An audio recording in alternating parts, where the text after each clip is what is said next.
and to our mains answer writing program MAP for TGPSC and APPSC. Let's start our discussion for today. Examine the scope of fundamental rights in the light of the latest judgment of the Supreme Court on right to privacy. Examine the scope of fundamental rights in the light of latest judgments of the Supreme Court on right to privacy. The topic ఏంటి? Latest judgment of the Supreme Court on right to privacy, famously known as K.S. Puttaswamy versus Union of India judgment. Right. So topic వచ్చేసి latest judgment of supreme court on right to privacy. బాడీలో ఏమడుగుతున్నారు? Body body పార్ట్లో ఏమడుగుతున్నారు? They are asking the scope of these judgments on various other fundamental rights. మిగిలిన fundamental rights మీద impact ఏంటి అని అడుగుతున్నారు. రైట్. కంక్లూషన్ వచ్చేసి జడ్జిమెంట్ వల్ల ఏం జరిగింది.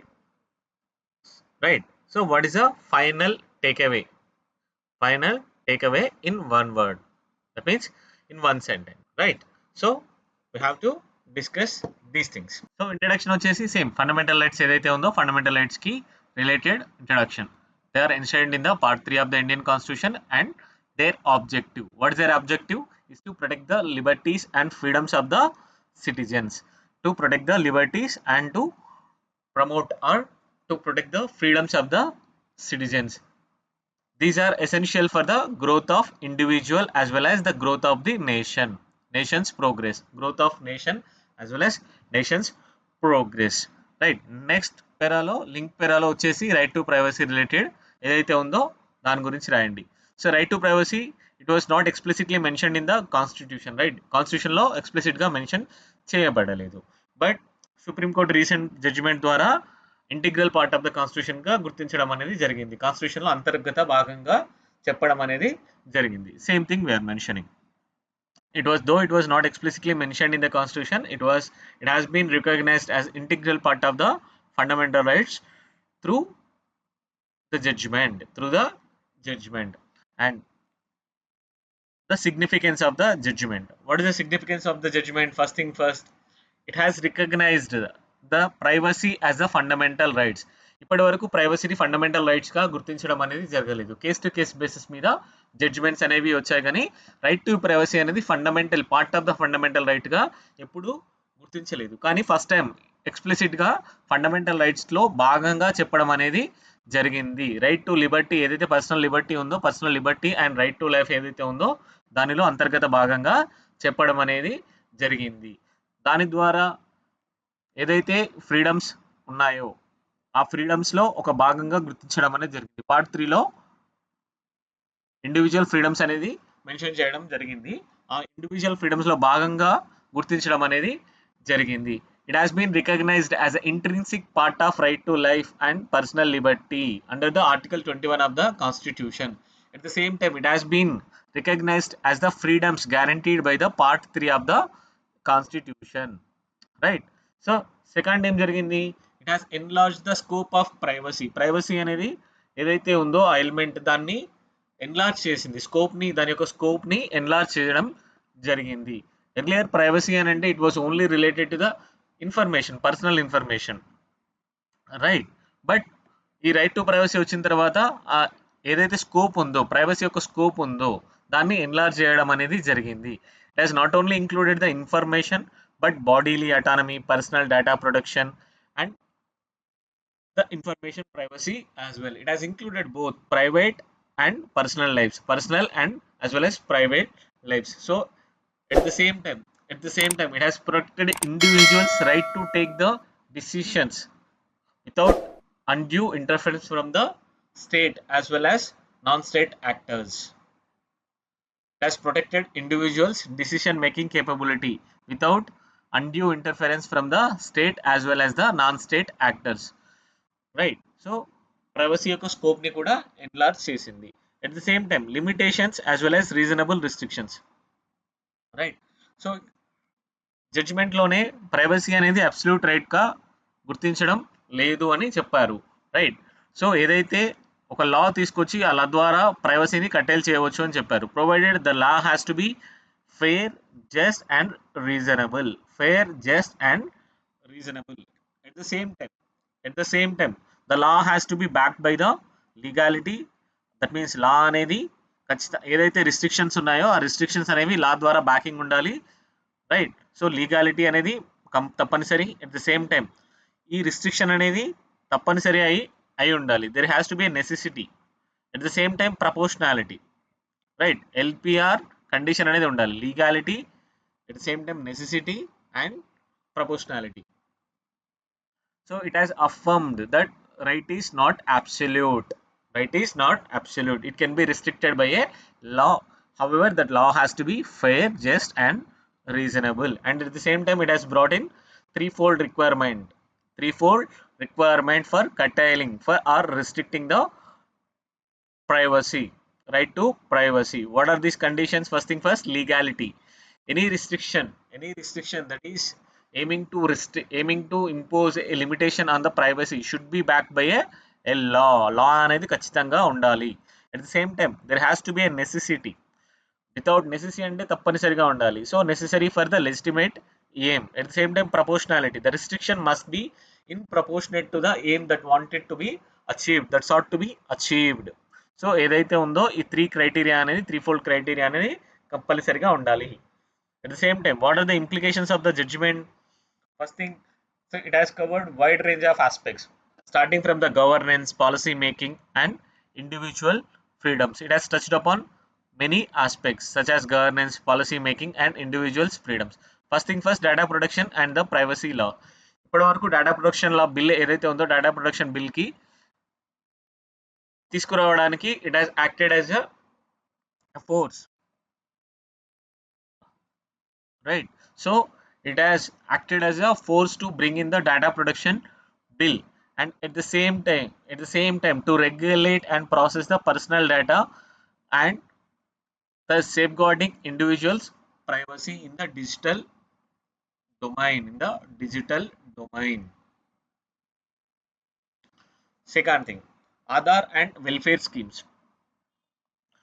See, జడ్జిమెంట్ అనేది ఆధార్ని చాలా సిగ్నిఫికెంట్ లెవెల్లో ఇంపాక్ట్ చేయడం అనేది జరిగింది. కోర్ట్ అనేది ఆధార్ని అప్హోల్డ్ చేస్తూనే సర్టెన్ రిస్ట్రిక్షన్స్ అనేవి ఇష్యూ చేసింది regarding personal privacy related, right. At the same time ఏమని చెప్పింది, Aadhaar cannot be mandated for the services which are not related to the government related లేని సర్వీసెస్కి ఆధార్ని మ్యాండేట్ చేయకూడదు అని చెప్పింది. While upholding the validity of the Aadhaar, it has imposed stringent conditions on its usage to protect the individual's privacy. For example, it has removed the mandatory requirement of Aadhaar for non-government related benefits. Third thing, surveillance and state powers. ఏదైతే government యొక్క powers మీద లిమిటేషన్స్గా impose చేసింది. At the same time data collection అనేది ఏదైతే ఉందో ఖచ్చితంగా లీగల్గా ఉండాలి, and it has to be necessary and proportionality principles. ఏవైతే 3 ప్రిన్సిపల్స్ ఉన్నాయో వాటిని తీసుకురావడం అనేది జరిగింది. thus it has secured from excessive surveillance and limited the state powers in the digital domain. It has acted as a checks on the state surveillance powers and impact on the other fundamental rights. ఏవైతే మిగతా rights ఉన్నాయో వాటిని కూడా impact చేయడం అనేది జరిగింది. ఎందుకు ప్రైవసీని fundamental రైట్గా impact చేయడం రికగ్నైజ్ చేయడం ద్వారా ఏవైతే మిగిలిన ఫ్రీడమ్స్ ఉన్నాయో right to freedom of speech and expression, right to move freely ఏవైతే ఉన్నాయో, right of freedom of movement ఏదైతే ఉన్నాయో, రైట్ ఆఫ్ అసెంబ్లీ ఏదైతే ఉన్నాయో, ఫ్రీడమ్ టు అసెంబ్లీ ఏవైతే ఉన్నాయో వీటన్నింటినీ సిగ్నిఫికెంట్ లెవెల్లో ఇంపాక్ట్ చేసింది. అన్నింటిలో మిగిలిన ఇంటిగ్రేట్ పార్ట్ ఏంటి, అన్నింటిలో ముఖ్యమైన అంశం ఏంటి, privacy related. So privacy related ఎప్పుడైనా ఎవరైనా ఫ్రీగా వెళ్తున్నారు, ఫ్రీడమ్ ఆఫ్ మూవ్మెంట్ అనేది ఉంది, అక్కడ ఏంటంటే if they are not mentioning where they are going they could be curtailed, their movement could be curtailed. But now, since it has been recognized as part of privacy, it has a positive or ripple effect on all other fundamental rights in a positive sense. Thus, it has prevented undue interference from the state and effectively prevented the surveillance and intrusion from the state as well. Conclusion వచ్చేసి significance అనేది pass చేయండి అని చెప్పాను. ఎందుకనంటే ఇక్కడ conclusion అనేది way forward లాగా రాయలేము. Right, we have to mention the significance itself. A significant expansion of the scope of fundamental rights. It has marked a significant expansion in the scope of fundamental rights. The landmark ruling not only strengthens the constitutional fabric of the India but also aligns it with the global standards on human rights and personal liberties, especially in the digital era. It aims to protect the rights of individuals and aligns itself with the global standards, especially in the digital era. Right. Another question. Article 22 of the Indian Constitution is a necessary evil. Discuss. Right. ఇక్కడ topic ఏంటి? Topic is article 22. The question is saying necessary evil. A necessary evil. Evil అంటే bad. Right. Which is a bad thing. Necessary అంటే ఉండవలసిన, తప్పనిసరిగా. Which means there are certain conditions which necessitate, which requires it. So we have to mention why it is bad. Still, why we are considering it, why we are keeping it integral part of the Indian Constitution. So both the things we have to mention. So why it is, what is wrong with the article, but why it is necessary thing, why it is a necessary thing. Right. So discussion అంటే చెప్పాను, అన్ని dimensions cover చేయాలి. 360 degreesలో dimension cover చేయాలి. Arguments, counter arguments, pros, cons, right, merits, demerits, ఇలా అన్ని పాయింట్స్ని cover చేయాల్సి ఉంటుంది. కంక్లూషన్, బ్యాలెన్స్డ్ కంక్లూషన్ అనేది తీసుకోవాలి. బ్యాలెన్స్ కంక్లూషన్ అంటే ఎందుకు నెసెసరీ ఈవిల్ అని చెప్పాం కదా, ఆ నెసెసరీ ఈవిల్ పార్ట్ని తగ్గించడానికి ఏమేం డిస్కషన్స్ చేయాలో, ఏమేం తీసుకోవాలో మనం కంక్లూషన్లో మెన్షన్ చేయాలి. క్వశ్చన్లో ఎక్స్ప్లిసిట్గా కూడా అడగవచ్చును. A necessity evil and mention the steps to reduce the evil part of the article, అలా కూడా అడగవచ్చు. ఇక్కడ మనకి ఎక్స్ప్లిసిట్గా అడగలేదు కాబట్టి ఏదైతే ఉందో ఆ స్కోప్ని, నెసెసిటీ స్కోప్ని రాస్తూ ఈవిల్ పార్ట్ ఏదైతే ఉందో తగ్గించడానికి కావలసిన మెజర్స్ని కంక్లూషన్లో రాయాలి. Right. So let's start the introduction article 22 గురించి మెన్షన్ చేస్తే సరిపోతుంది. ఆర్టికల్ 22 ఏం చేస్తుంది? ఇండియన్ కాన్స్టిట్యూషన్లో it provides for protection against the arbitrary arrest and detention. Specifically 22(1) ఏం చేస్తుంది? It guarantees the right to be informed on the grounds of arrest. ఏవైతే మనల్ని అరెస్ట్ చేస్తున్నారో, ఎందుకు అరెస్ట్ చేస్తున్నారో మనకు తెలుసుకోవడానికి గల రైట్స్ని ప్రొవైడ్ చేస్తుంది. At the same time right to legal representation. Arrest చేసిన తర్వాత ఒకవేళ అరెస్ట్ చేస్తే మనల్ని రిప్రజెంట్ చేయడానికి ఒక లాయర్ని తీసుకోవడానికి మనకు ఒక రైట్ని ఇస్తుంది. At the same time article 22(2) so that mandates that the arrested person must be produced before the nearest magistrate within 24 hours. So arrest చేసిన తర్వాత 24 hours లోపల మనల్ని దగ్గరలో ఉన్న ఒక మెజిస్ట్రేట్ దగ్గరలో హాజరుపరచాల్సి ఉంటుంది. These two are good, right? So these are not part of the evil. Now we have to mention what is the evil part in this one. There are some contentious provisions in the Article 22 itself. What are these? First thing, Article 22 Part 3 denies the rights earlier forced right 22(1) and 22(2) enemy aliens and the individual detained under the preventive detention laws. ఏదైతే PD acts అని అంటారో, PD act అని అంటారు కదా, ఏవైతే preventive detention loss ఏవైతే ఉన్నాయో వాటి కింద డిటైన్ చేయబడిన పర్సన్స్కి 22(1) అనేది 22(2) అనేవి అప్లై అవ్వవు. At the same time enemy అని అంటే the country with which our country is at war. మన కంట్రీతో ఏవైతే యుద్ధంలో ఆర్ సమ్ ఫ్రిక్షన్లో ఉన్నాయో వాటిని ఎనిమీ ఏలియన్స్ అని అంటే మన స్టేట్లో ఉన్న మన citizens car, aliens, right? So at the same time, the Constitution does not clearly define the terms national security and maintenance of the public order, right? So ఎప్పుడైతే preventive detention ఎందుకు తీసుకుంటారు? To ensure the national security, at the same time to maintain the public order. But ఇవి కాన్స్టిట్యూషన్లో క్లియర్గా mention చేయబడలేదు. వీటి యొక్క definition ఏవైతే ఉన్నాయో డెఫినేషన్స్ అనేవి కాన్స్టిట్యూషన్లో క్లియర్గా లేవు. దానివల్ల ఏం జరుగుతుంది? There is a potential misuse. See, anything and everything could be mentioned as a disturbance to the public order, and you can term virtually everything as a security, national security issue, right? So thus there is a misuse of these preventive detention laws.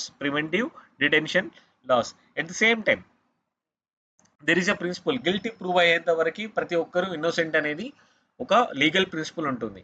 But these preventive detention ఏదైతే ఉందో these undermines the principle innocent until proven. ఏదైతే principle ఉందో ఆ ప్రిన్సిపల్ని undermine చేస్తూ ఉంటుంది by detaining people based on the suspicion, just అనుమానంతో మాత్రమే, and at the same time past behaviour rather than the proven criminal conduct or criminal acts.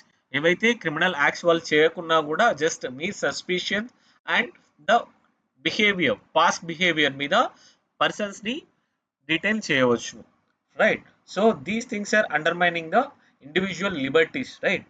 So ఇందువల్ల evil conditions అని చెప్తున్నాము, ఇందువల్ల ప్రివెంటివ్ డిటెన్షన్ అనేది ఈవిల్ అని చెప్పాము. But why it is a necessity, what is the necessity of these provisions అనేది mention చేయడం ద్వారా సెకండ్ పార్ట్ ని అడ్రస్ చేయగలుగుతాం. First thing first, the national security and the public order.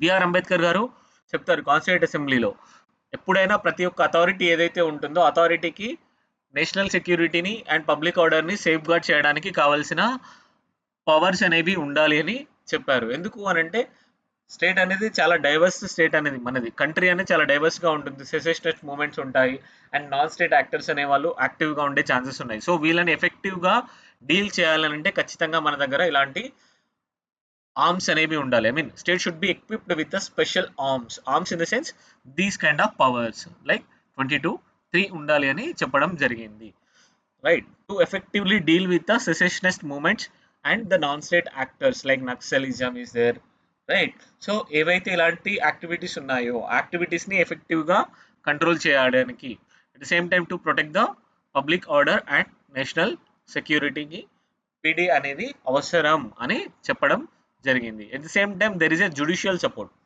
Supreme court ఏం చెప్పింది, ఎప్పుడైతే డిటైనింగ్ అథారిటీ సబ్జెక్టివ్గా సాటిస్ఫై అయ్యారనుకోండి with the habitual offenses of the detainee and at the same time their inability to control the situation through normal means, the preventive detention is allowed అని supreme court అనేది చాలా సార్లు affirm చేయడం అనేది జరిగింది. ఎప్పుడైతే ఎవరిని అరెస్ట్ చేస్తున్నప్పుడు వాళ్ళ యొక్క హిస్టరీ ఆర్ రికార్డ్ ఏదైతే ఉందో, హ్యాబిచువల్ అఫెన్సెస్ ఏవైతే ఉన్నాయో వాళ్ళ యొక్క హ్యాబిచువల్ అఫెన్సెస్ బట్టి డిసిషన్ తీసుకోవచ్చు అని సుప్రీంకోర్టు చెప్పింది. At the same time normal means ద్వారా సిచ్యువేషన్ కంట్రోల్లోకి తీసుకురానప్పుడు, if the situation cannot be brought under the control through normal means, the extraordinary means such as PD can be imposed అని supreme court కూడా చెప్పడం జరిగింది. At the same time other safeguards within the Article 22 itself provides other safeguards for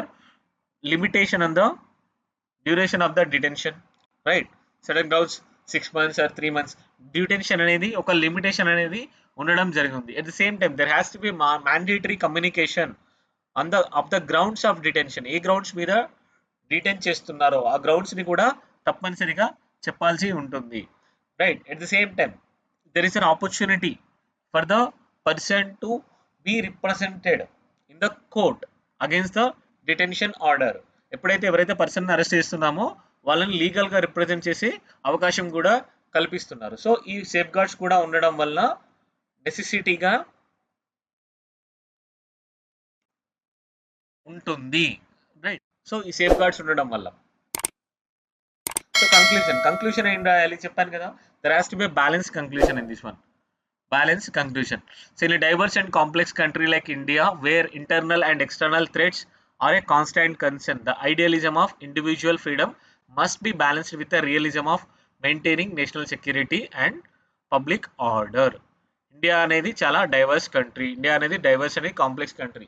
ప్రతిసారి ఇంటర్నల్గా ఎక్స్టర్నల్గా ఏదో ఒక threat అనేది ఉంటూనే ఉంటుంది. అప్పుడు ఏదైతే ఐడియలిజం ఏదైతే ఉందో మనకి తప్పనిసరిగా ఉండాల్సిన ఫ్రీడమ్ ఏదైతే అనుకుంటున్నామో ఇండివిజువల్ ఫ్రీడమ్స్ అనేవి, రియలిజం అనేది ఏదైతే ఉందో maintaining the security, national security and public ఆర్డర్తో మ్యాచ్ అవుతూ బ్యాలెన్స్ అవుతూ ఉండాల్సిన అవసరం అనేది ఉంది. So idealism has to B balanced with the realism, right? So hence ఏం చేయాలి? జుడిషియల్ ఓవర్సైట్ అనేది ఉండాలి, కాన్స్టాంట్గా ఉండాలి. At the same time procedural safe guards అనేవి స్ట్రెంథెన్ చేయాల్సి అవసరం ఉంది to prevent the misuse and ensure the balance between individual liberty and the security of the state is maintained. So కంటిన్యూస్గా జుడిషియరీ ఓవర్సైట్ ఉండాలి. At the same time judiciary oversight ఉండడం వల్ల ఏం జరుగుతుంది? ఏదైతే రీజనబుల్నెస్ ఏదైతే ఉందో ఆ రీజనబుల్నెస్ అనేది ప్రూవ్ చేయాల్సి ఉంటుంది, ఖచ్చితంగా అవసరం ఉందని ప్రూవ్ చేయాల్సి ఉంటుంది. At the same time procedural safe guards ఏవైతే ఉన్నాయో ప్రొసీజరల్ సేఫ్ గార్డ్స్ని స్ట్రెంథెన్ చేయడం ద్వారా మిస్యూజ్ని మనం తగ్గించవచ్చును.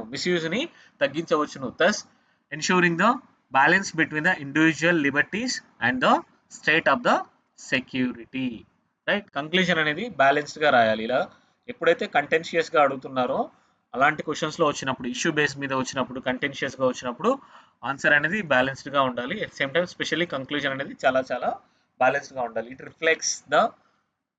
Reflects your idea on the topic, right? So it reflects your opinion, ideas on the given topic. So be careful when you are writing a conclusion for these kind of questions. Let us look into another question. What do you understand by the term secularism in the context of India? How is it reflected in the constitutional? Is secularism and in the context of India, two things: secularism and subtopic is the Indian version of secularism. So first secularism అంటే ఏంటో రాయాలి, at the same time Indian version ఏంటో రాయాలి. At the same time how is it reflected in the constitutional provisions ద్వారా ఎలా reflect అవుతుందో mention చేయాల్సి ఉంటుంది. So first thing, start the introduction with the concept of secularism. The secularism refers to the principle of separation between the religion and the state. It's a religion and the state. The level of separation is known as the principle that advocates for the separation between the religion and the state, right? So it is distinct from the western కాన్సెప్ట్లో ఏముంటుంది? Complete isolation ఉండాలి, complete separation ఉండాలని చెప్తుంది. But Indian concept ఏంటి? Only thing ఈ state does not promote any official religion or any state religion or does not interfere in the religious affairs, but it provides for the religious freedom and equality for all citizens. That means it provides equal respect for all the religions. That means it maintains equidistance from all the religions. It does not uphold any one particular religion as the official religion of the state or national religion of the country, but it protects all the religions equally. So the Indian model of secularism recognizes the multi-religious nature of the Indian society and aims to prevent the domination of one religion over the other religion and within the same religious community as well. There could be many sects in the religious community, right? So it provides inter and intra-religious community domination. It aims to prevent the intra and inter-religious community dominations, right? So this is the Indian version of secularism. Then mention the constitutional provisions related to the secularism. ఏవైతే constitutional provisions ఉన్నాయో secularism related వాటి గురించి discuss చేయాలి. First thing, so article 25 to 28 ఏవైతే ఉన్నాయో right to freedom of religion ఉన్నాయో వాటి గురించి చెప్పాలి. ఆర్టికల్ 25 ఏం చెప్తుంది? It provides, it guarantees freedom of conscience, at the same time right to freely profess, practice and propagate the religion. 26, it provides the freedom for every religious denomination to manage its own religious affairs. This is at the individual levels, this is at the religious denomination levels. At the same time article 27 ensures freedom from the payment of taxes for the promotion of any particular religion. ఎందుకు? Medieval టైంలో ఏదైనా particular రిలీజియన్ని promote చేయాలంటే ఖచ్చితంగా tax కట్టాల్సి ఉండేది are fee pay చేయాల్సి ఉండేది. అందువల్ల రిలీజియస్ ప్రాక్టీసెస్ ఏవైతే ఉన్నాయో వాటన్నింటికి ఎప్పుడైతే ప్రమోట్ చేస్తున్నప్పుడు టాక్సేషన్ అంటూ లేకుండా చేయడం అనేది జరిగింది. At same time article 28 it ensures freedom as to attendance at the religious instruction or religious worship in certain educational institution. ఎప్పుడైతే ఎడ్యుకేషనల్ ఇన్స్టిట్యూషన్స్ అనేవి రిలీజియస్ రిలేటెడ్ ఎడ్యుకేషన్ ఇన్స్టిట్యూషన్స్ అనేవి ఉన్నాయో అక్కడికి వెళ్ళాలా వద్దా అనేది individual conscience or individual decision base మీద తీసుకోవడానికి గల ఫ్రీడమ్స్ని ఇస్తూ ఉంటాయి article 28. At the same time article 15 and article 16. Article 15 prohibits the discrimination on the grounds of religion, race, caste, sex, or place of birth. So it also includes the religion. It prohibits the discrimination based on the religion. Article 16, same thing. It ensures the equality of opportunity in matters of public employment. At the same time, it prohibits any religious discrimination as well. Same article 17, it abolishes the untouchability and forbids its practice in any form. It forbids its practice in any form. Even the untouchability could not be assigned to or could not be assigned to any particular religious community as well. Same time article 29, article 30. Article 29 protects the rights of minorities to conserve their distinct language, script, and culture. These minorities could be religious minorities as well, or any sections of the society. For that matter, Supreme Court has interpreted this one as any sections of the society which has distinct language, script, and culture. Right. So at the same time, Article 30. 30 grants religious and linguistic minorities the right to establish and administer the educational institutions of their choice. So ఒక educational ఇన్స్టిట్యూషన్ని establish చేసి administrate చేసుకోవడానికి religions ఏవైతే denominations ఉన్నాయో are religious minorities ఉన్నాయో వాటికి గల రైట్స్ని article 30 అనేది provide చేస్తూ ఉంటుంది. At the same time there is a discussion in the preamble as well. ప్రియాంబుల్లో ఏం చెప్తుంది? Preamble recognize India as the secular state, emphasizing its commitment to the equality and religious freedoms to all citizens. At the same time, there is a basic structure doctrine. In S.R. Bommai, famous S.R. Bommai case, secularism was recognized as the part of basic structure. సెక్యులరిజాన్ని basic స్ట్రక్చర్లో integral పార్ట్గా గుర్తించడం అనేది జరిగింది. ఏదైతే ఒక secularism ఏదైతే basic స్ట్రక్చర్లో add చేయబడిందో అది పార్లమెంట్ అమెండ్మెంట్ ద్వారా చేంజ్ చేయడానికి వీలు పడదు. So that it cannot be altered or abrogated through constitutional amendment procedures. Contemporary issues in the Indian secularism. Question lo mention cheyaledu, but this could be used in the essay or as well as question lone adigaru anukondi mention cheyadaniki easy ga untundi. See, first thing is communal tension and riots. There are some instances of violence taking place based on the community lines మీద tensions అనేవి ఉంటున్నాయి, riots అనేది జరుగుతున్నాయి. So there is a tensions between different religious communities. At same time there is a religious polarization ఎందుకు జరుగుతుంది? కొన్ని political parties అనేవి religious సెంటిమెంట్స్ని ఎక్స్ప్లాయిట్ చేస్తున్నాయి ఎలక్టోరల్ గెయిన్స్ కోసం. So it is leading to the polarization and undermining the secular principles of the country. And there is a debate over the uniform civil code లో ఏం జరుగుతుంది? Uniform civil code ఒక common set of లాస్ని తీసుకొచ్చేసి personal loss ఏవైతే religion based మీద ఉన్నాయో వాటన్నింటినీ replace చేయడం అనేది జరుగుతూ ఉంటుంది. సో ఇలా పర్సనల్ లాస్ అన్నింటిని రిప్లేస్ చేయడం అనేది ఒక కంటెన్షియస్ ఇష్యూగా మారింది. So religious uniform civil code which would replace the personal laws based on the religious customs and practices with a common set of laws has been a contentious issue in the recent times. It also raises several questions based on the balance between the individual's religious rights and the state duty to ensure the equality. Equality అనేది ఉంది. At the same time constitution fundamental రైట్స్లోనే religious freedoms అనేవి కూడా ఉన్నాయి. So how to balance అనే దాని మీద questions అనేది రేస్ చేస్తూ ఉంది. At same time there is an issue of religious conversion ఎప్పుడైనా జరుగుతుంది అనుకోండి, అదేంటి ఆర్టికల్ 25కి అగెన్స్ట్గా ఉంటుంది. Right to freedom of profess and practice ఏదైతే ఉంటుందో దానికి అగెన్స్ట్గా ఉంటుంది. Religious conversion again anti conversion, బలవంతంగా మళ్ళీ యాంటీ కన్వర్షన్ జరిగినా కూడా అది కూడా ఇష్యూ జరుగుతూ ఉంటుంది. So religious conversions and the religious anti-conversion laws as well.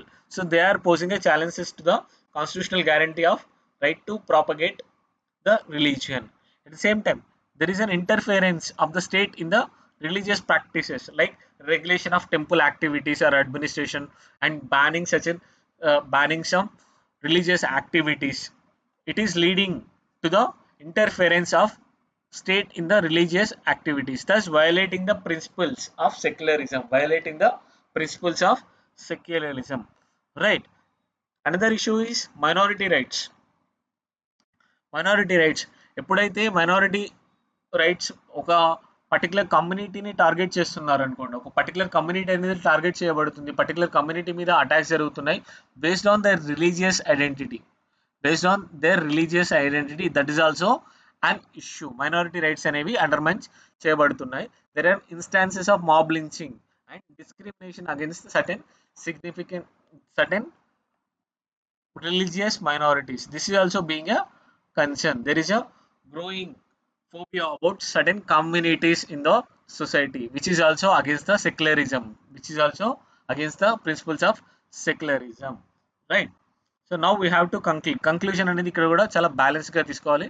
ఎప్పుడైతే సెక్యులరిజం గురించి రాస్తున్నామో, సెక్యులరిజం అనేది it's basic tenants of Indian constitution. దాని గురించి మెన్షన్ చేసిన తర్వాత కాన్స్టిట్యూషనల్ రైట్స్ అనేవి ఏమేమి మెన్షన్ చేయడం ద్వారా what they want to achieve అనేది మెన్షన్ చేయొచ్చు. Right. Secularism in India is a foundational principles aimed at providing or ensuring religious freedom and equality and non-discrimination. The constitutional provisions reflect this commitment by protecting individual religious rights and promoting an inclusive society. Right. Let us have a look at another question. Special rights are not privileges, but they are guaranteed to make it possible for minorities to preserve their identity, culture and traditions. Elaborate in the context of India with examples. The topic ఏది అడుగుతున్నారు? Fundamental rights related to the minorities. Question ఏం చెప్తున్నారు? Special rights are not privileges, but they are guaranteed to make it possible for minorities to preserve their identity, culture and traditions. Right. ఇక్కడ rights ఏవైతే మైనారిటీకి ఇస్తున్నామో అవి privileges కావు, but only guarantees. ఎందుకోసం? To preserve their identity, culture and traditions. Right. Privileges అని అంటే certain entitlements. ఇక్కడ రైట్స్ని entitlements లా చూడకూడదు, necessities, guarantees, requirements లాగా మాత్రమే చూడాలి అనేది క్వశ్చన్ అడుగుతున్నారు. ఎలాబరేట్ అని అడుగుతున్నారు. ఇక్కడ కీవర్డ్ వచ్చేసి ఎలాబరేట్. ఏవైతే క్వశ్చన్లో స్టేట్మెంట్ ఇచ్చారో ఆ స్టేట్మెంట్ని ఇన్ డీటెయిల్గా రాయాల్సి ఉంటుంది. ఎలాబరేట్ అన్నప్పుడు కౌంటర్ ఆర్గ్యుమెంట్స్ అనేవి చాలా తక్కువగా రాస్తాము. ఓన్లీ ఏదైతే స్టేట్మెంట్ ఇవ్వబడిందో ఆ స్టేట్మెంట్ని మాత్రమే ఎక్స్టెన్సివ్గా డిస్కషన్ చేస్తాము ఆన్సర్లో. రైట్. ఇక్కడ టాపిక్ వచ్చేసి minority rights. At the same time body పార్ట్లో they are asking us to elaborate in the context of India. Right. So we have to mention various rights that are mentioned in the Indian Constitution for the protection of minorities. At the same time, we need to mention the need for such a special provisions. Need అనేది ఎందుకుందో కూడా mention చేయాల్సిన అవసరం అనేది ఉంటుంది. Right.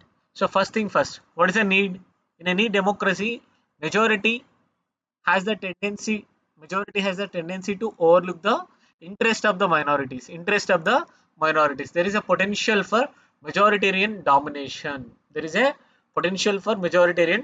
domination. Always decision making power అనేది majority దగ్గరే ఉంటుంది. So that they may overshadow the needs of minorities. This situation creates a situation for extension of special rights to the minorities.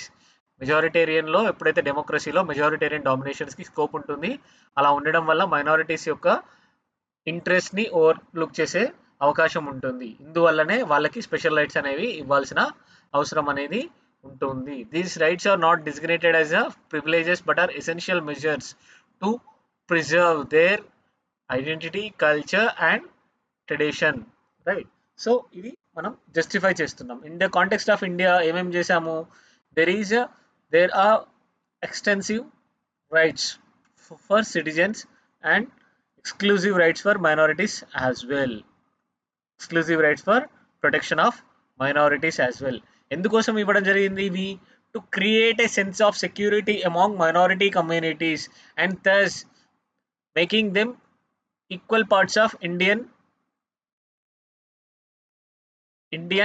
Union. Right. So ensuring their equitable participation in the national life. Ensuring their equitable participation in the national life.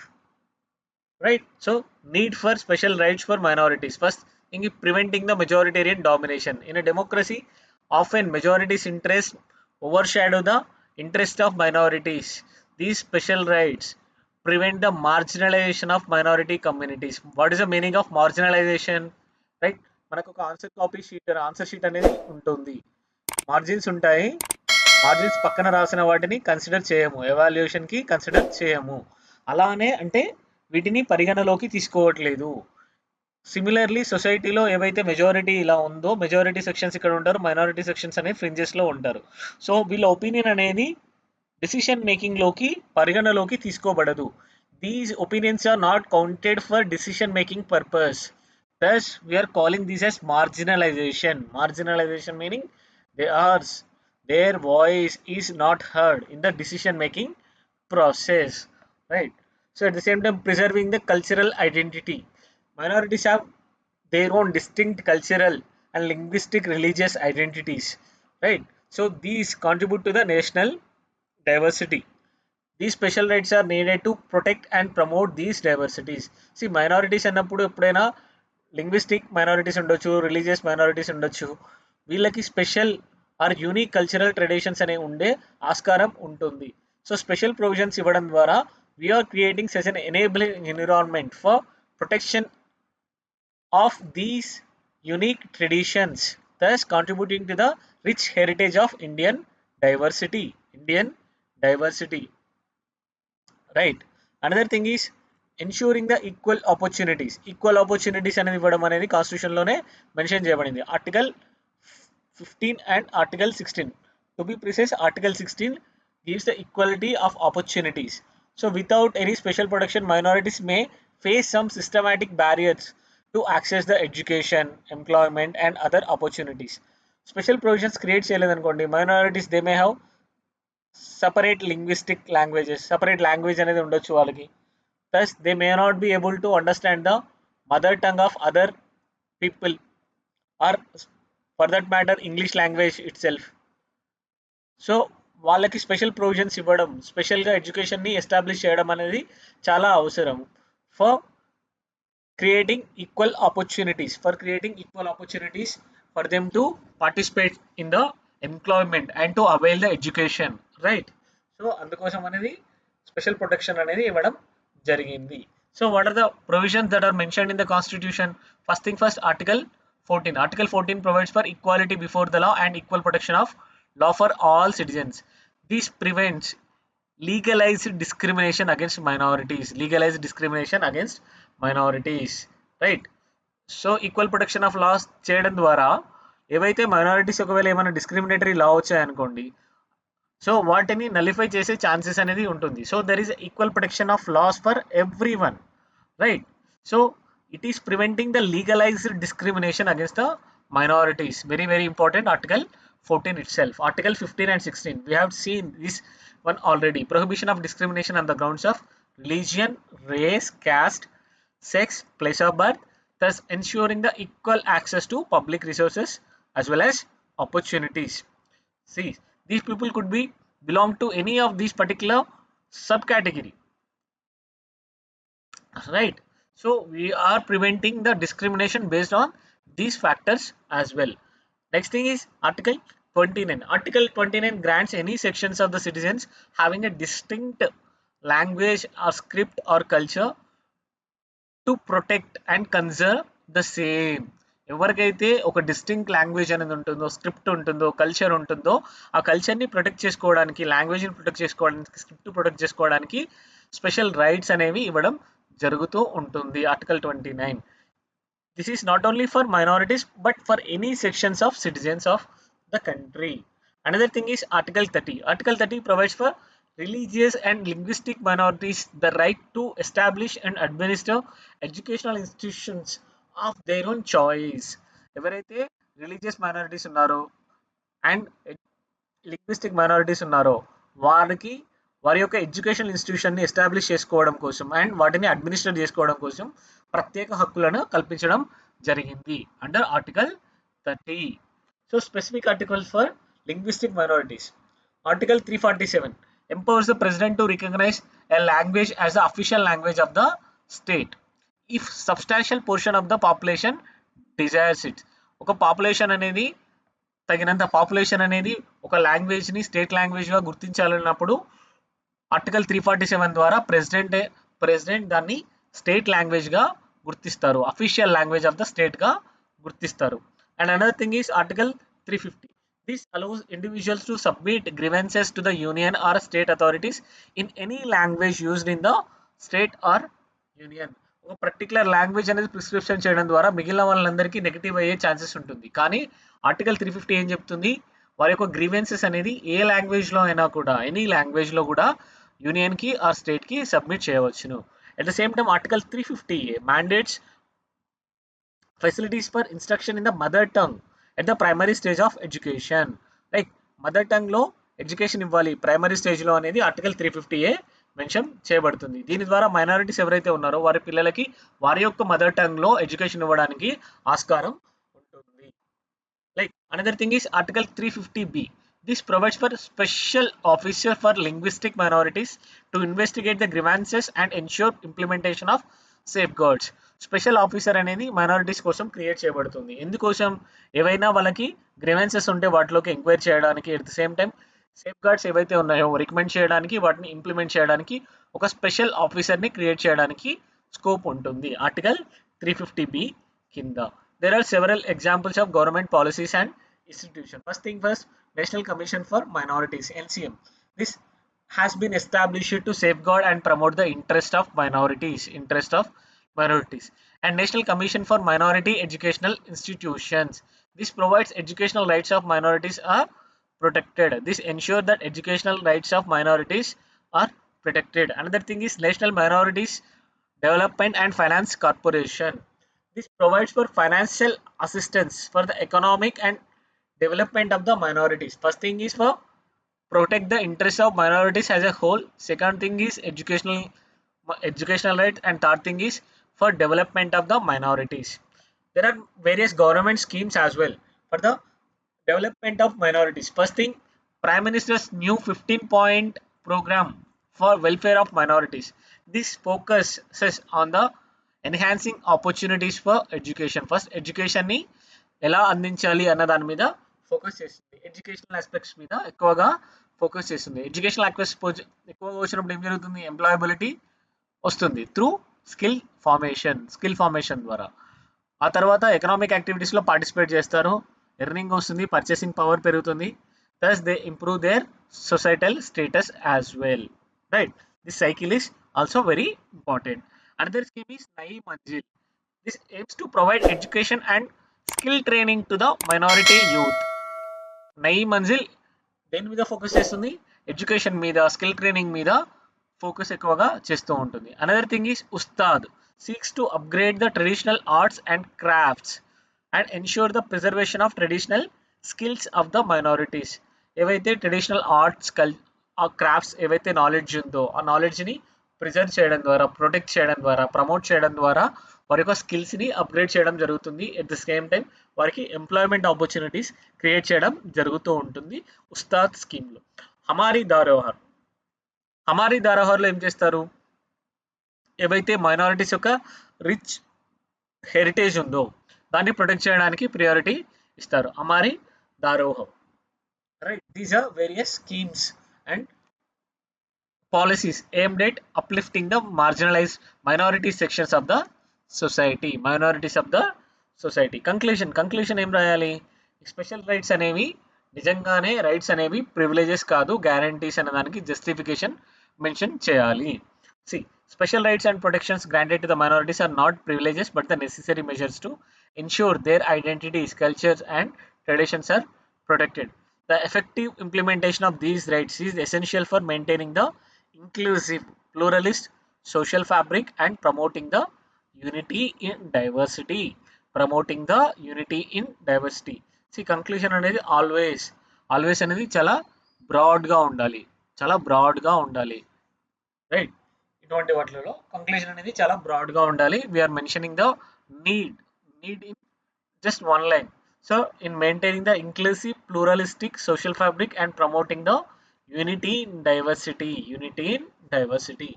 right? Let's start another one. Where there is a right, there is a remedy. In this context, discuss the nature and significance of writs in India with adequate examples. Where there is a right, there is a remedy. In this context, discuss the nature and significance of the writs in India with adequate examples. Topic: writs in the Indian Constitution. Bodyలో ఏం అడుగుతున్నారు? They are asking for the nature and significance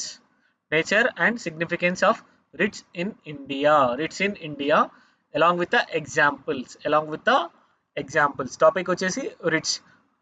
ఇలా topic writs అన్నప్పుడు ఇక్కడ significance and nature and significance లేరు కాబట్టి need అనేది మనం mention చేయాల్సి ఉంటుంది. నీడ్ అనేది కూడా మెన్షన్ చేయాల్సి ఉంటుంది. Right, so let's start the answer with introduction. The maxim says where there is a right there is a remedy.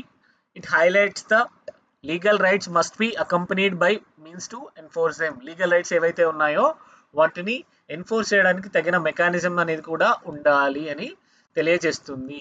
ఎప్పుడైనా లీగల్ రైట్స్ ఉన్నాయనుకోండి, వాటికి సఫిషియంట్ ఎన్ఫోర్స్మెంట్ మెకానిజం లేకపోతే రైట్స్ ఉండి కూడా వేస్ట్. రైట్, సో అందుకోసమే రైట్స్ అనేవి తప్పకుండా ఒక accompanied mechanism, there has to be accompanied means to enforce the same thing. In the Indian context, there are principles given to life through writ jurisdiction of Supreme Court and High Courts under Article 32 and Article 226 of Indian Constitution respectively. Indian Constitution లో Article 32 వచ్చేసి supreme court కి powers ఇస్తుంది, Article 226 అనేది high court కి powers ఇస్తుంది for writs, for issuing various kind of writs to protect the fundamental rights and to enforce the fundamental rights. So enforcement అనేది ఎందుకోసం అనేది చెప్పాము. అట్ సేమ్ టైమ్ ఇండియన్ కాంటెక్స్లో ఏవి ఇస్తుందో చెప్పేసాం. They act as a powerful tools for enforcement of fundamental rights. At the same time to ensure that public authorities act within their legal bounds.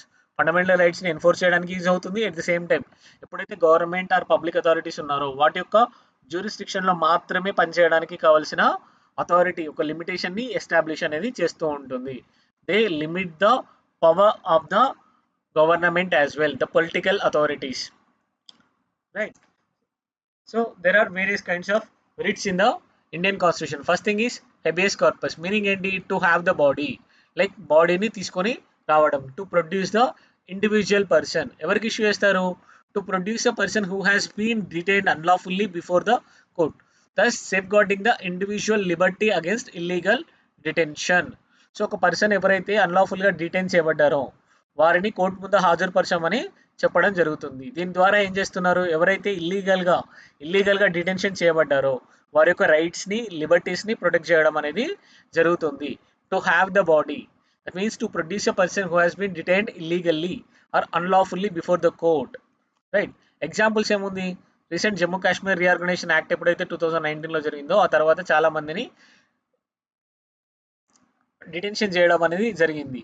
For that matter ఎప్పుడైనా కూడా ఒక person కనబడకపోయినా, ఎవరైనా police arrest చేసినా కూడా వెంటనే next day వాళ్ళు కోర్టులో file చేసేది హెబియస్ కార్పస్ ఫైల్ చేస్తూ ఉంటారు. For the detention of many leaders has been filed in this case For that matter, day to day also we come across many examples for habeas corpus. Another thing is certiorari. See, this means to certify or to inform. ఎవరి మీద issue చేస్తారు? To quash the order of the lower court or tribunal that has exceeded its jurisdictions or violated the principle of natural justice. దీన్ని ఎవరైనా high court or supreme court అనేది lower కోర్ట్స్కి ఇస్తారు. Lower courts or tribunals who has exceeded their jurisdiction and acting in a excess manner. See, వాళ్ళ jurisdiction ఏదైతే ఆ jurisdiction బయటకు వచ్చేసి యాక్ట్ చేస్తున్నారు, right? Or if they are violating the principles of natural justice. Natural justice అంటే ఏంటి? Opposition పర్సన్ని సరిగా వినాలి, even we have to hear the other person as well. So if they are violating the natural justice principles as well, right? If they are exceeding their jurisdiction, at the same time they are violating the principles of natural justice. What are the recent examples? Shreya Singhal case చూసాం. Shreya Singhal versus Union of India. Supreme Court has issued the writ of certiorari to strike down the section 66A of the IT Act, which violated the freedom of speech and expression.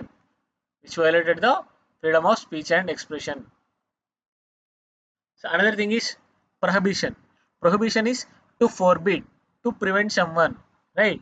So this is also issued by a superior court. That means either high court or supreme court. High court or supreme court to prohibit a lower court or tribunal from continuing proceedings in a case where it has no jurisdiction. ఏవైతే కోర్టుకి are ట్రైబ్యునల్కి jurisdiction లేని దగ్గరలో కూడా proceedings అనేవి వింటున్నారు అనుకోండి, అక్కడ అప్పుడు ఆ ప్రొసీడింగ్స్ని స్టాప్ చేయమని చెప్పడం కోసం ఇది ఇష్యూ చేయబడుతుంది. ప్రొహిబిషన్ అంటే నిషేధం, right? So recent example Tata cellular versus union of India. Supreme court has issued this writ directing the lower court to intervene in the matters where it lacked the jurisdiction. So, lower court to not to intervene in matters where it lacked the jurisdiction, especially in a public decisions. Another thing is mandamus. Mandamus meaning we command. That means command చేయడం. ఎవరైతే superior courts ఉన్నాయో superior courts అనేవి command చేస్తున్నాయి ఎవరిని? Public authority. Command a public authority to perform a duty, public duty that it has failed or refuse to perform. Supreme court or high court అనేది ఒక public అథారిటీకి ఈ రిట్స్ని ఇష్యూ చేస్తుంది. ఎందుకు? To do certain activity or duty which it has failed or refuse to do it.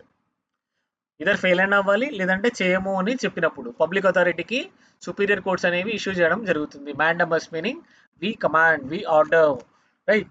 Example వచ్చేసి ఇక్కడ common cause versus union of India 2018 కేసులో ఏం చేయడం జరిగింది? Supreme court has issued this writ directing the government to implement the guidelines for passive euthanasia, for administration of passive euthanasia and living wills, ensuring that right to die with dignity. అప్పటి వరకు passive యూథనేషియా అనేది certain guide lines అనేవి లేవు, case to కేస్గా consider చేస్తూ ఉన్నారు. అలా కాకుండా ఒక గైడ్ లైన్స్ అనేది ఇష్యూ చేయమని చెప్పేసి సుప్రీంకోర్టు అనేది మ్యాండమస్ రిట్ని ఇష్యూ చేయడం అనేది జరిగింది, right? Another thing is quo warranto. Quo warranto meaning ఏంటి? By what authority this is used to challenge the legality of a person's claim to the public office. ఎవరైతే ఒక పబ్లిక్ ఆఫీస్ని ఆక్యుపై చేస్తారో, ఒక పబ్లిక్ అథారిటీగా ఉంటారో, వారి యొక్క లీగాలిటీని ఛాలెంజ్ చేయడానికి, challenge the legality of person's claim to this particular office. Example వచ్చేసి BP Singhal versus union of India 2010. A writ was issued challenging the appointment of governors by central government without adhering to the proper procedures. ఇక్కడ BP Singhal కేసులో public authority గవర్నర్గా appoint చేయడం జరిగింది. ఆ టైంలో ఈ governor యొక్క అపాయింట్మెంట్ అనేది ఛాలెంజ్ చేయబడింది. ఏ విధంగా? ప్రొసీజర్ అంటూ ఫాలో అవ్వలేదు, ప్రాపర్ ప్రొసీజర్ అంటూ ఫాలో అవ్వలేదు గవర్నర్ యొక్క అపాయింట్మెంట్ కోసం అని ఆ గైడ్లైన్స్ కింద, ఆ ఇష్యూస్ కింద ఛాలెంజ్ చేయడం జరిగింది బీపీ సింఘాల్ కేసులో, right? So what is the significance of writs? Protection of fundamental rights. See, first thing ఏంటంటే రిట్స్ యొక్క మెయిన్ అల్టిమేట్ ఏమేంటి? ఫండమెంటల్ రైట్స్ని ప్రొటెక్ట్ చేయడం. అవి ఫండమెంటల్ రైట్స్ ఉన్నాయి, బట్ వాటిని ఎన్ఫోర్స్ చేసే మెకానిజం లేదనుకోండి, ఇవి ఉండి కూడా వేస్ట్ కదా. So they make fundamental rights actionable and meaningful. They make the fundamental rights actionable and meaningful. They provide direct means for individuals to seek the redressal for violation of these rights. ఎప్పుడైతే fundamental rights అనేవి violate చేయబడతాయో డైరెక్ట్గా కోర్ట్స్కి వెళ్ళేసి వాటిని enforce చేసుకునే అవకాశాన్ని కల్పిస్తాయి. They provide the means for individual to seek the redressal for violation of these particular fundamental rights, thus make them more meaningful and actionable. Another thing is they check on the state powers. See, they act as a powerful checks against the arbitrary exercise of power by the state and its public authorities. At the same time, they ensure that the power of public authorities is exercised within the bounds of the law. Within the bounds of the law. Arbitrary exercise అనేది లేకుండా చేస్తాయి. Arbitrary exercise చేసినప్పుడు article 13 or article 32 article 226 right. So వీటి కింద particular యాక్షన్స్ని invalid చేసే అవకాశం అనేది ఉంటుంది.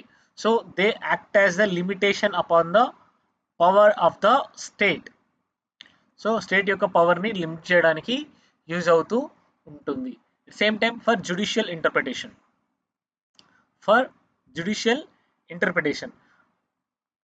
ఏవైతే రిట్స్ ఉన్నాయో ఈ రిట్స్ని యూజ్ చేసుకొని ఆర్టికల్ 32 కింద judiciary has expanded the scope of fundamental rights. Famous example Maneka Gandhi case. ఏం చెప్పుకున్నాం మేనకా గాంధీ కేసులో? తన యొక్క పాస్పోర్ట్ అనేది హేస్టీగా ఇంపౌండ్ చేయడం జరిగింది. Right, they have impounded passport in a unfair manner. So she has approached the courts under article 32లో ఏదైతే కేసు టేకప్ చేశారో ఆర్టికల్ 32 కింద, finally supreme court has given the verdict that right to life should be seen as right to meaningful life and dignified life, not as a animal existence. Right. So ఈ విధంగా వాటి యొక్క fundamental rights యొక్క స్కోప్ని పెంచడం జరిగింది. ఈ writs అనేవి fundamental rights యొక్క స్కోప్ని ఎన్లార్జ్ చేయడానికి యూజ్ అయ్యాయి. They have been utilized, acting as a utilizing factor for expanding the scope of fundamental rights. At the same time, wider jurisdiction of the high courts. Under article 226, high courts can issue writs for not only for the enforcement of fundamental rights but also for any other purpose. This provides broader scope for judicial intervention compared to the Supreme Court under article 32. 226 కింద హైకోర్టుకి extensive powers ఉంటాయి. ఎందుకంటే ఇవి రిట్స్ని fundamental rights యొక్క ఎన్ఫోర్స్మెంట్కే కాకుండా మిగిలిన any other constitutional లాస్కి ఆర్ కాన్స్టిట్యూషనల్ రైట్స్కి, at the same time legal రైట్స్కి ఎన్ఫోర్స్ చేయడానికి కూడా యూజ్ చేయవచ్చును. Right. So they not only protect the fundamental rights but also guarantee the other rights. కానీ ఈ పవర్ అనేది ఓన్లీ హైకోర్ట్స్కి మాత్రమే ఉంటుంది. సో కంక్లూషన్ ఏం రాయాలి? కంక్లూషన్ వచ్చేసి రిట్స్ యొక్క ఇంపార్టెన్స్ రాయండి. ఇంపార్టెన్స్ని మళ్ళీ ఒకసారి మెన్షన్ చేయండి. By providing the direct remedy for the enforcement of fundamental rights, writs play a crucial role in functioning of the democratic and just society, maintaining the balance between individual rights and states power. ఎప్పుడైనా conclusion అనేది చాలా బ్రాడర్గా ఉండాలి. Ultimate ఏముంది అనేది రాయాలి. Ultimate importance ఏముంది అనేది రాయండి. By providing the direct remedy, they play a crucial role in the functioning of the democratic and just society. At the same time, balancing the individual rights and the state's power. They ensure that rule of law is maintained and public authorities do not overstep their legal boundaries. They ensure that rule of law is maintained and public authorities do not overstep the legal boundaries. Thank you. Do attempt all these questions.